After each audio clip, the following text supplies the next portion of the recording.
台南一位82岁阿嬷，伊是因为工课后无洗手，就去揉目睭，造成感冒感染。忍耐几啊天才去诊所检查，因为感染情形上过严重，诊所建议转诊到基密病院医治。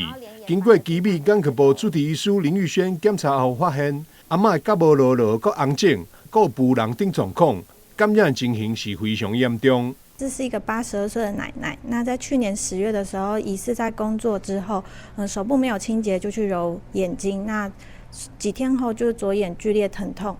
那转诊来我们奇美医院的时候，已经进展成左眼的角膜溃疡合并眼内炎。阿嬷因为拖了伤久才来治疗，病院虽然有使用强效抗生素药物，但感染犹原无改善，视力退化到只会当看到光影。由于感染持续恶化，在不得已情况之下，只好进行眼球挂除的手术。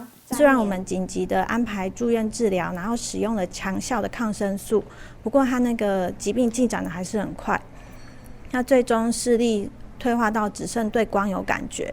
那在不得已的状况下，我们就是安排了那个左眼的眼内容物的剜除手术。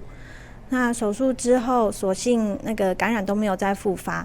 那持续用药物治疗，然后追踪。那这些基密病院眼科部主治医师林玉轩指出，感冒感染唔通轻忽，严重时甚至要挂除眼球，爱护灵魂之汤，应该为日常生活做起。平常时做好眼部的保护，避免目睭表面的组织破损，才当有效预防感染发生。记者张世维采访报道。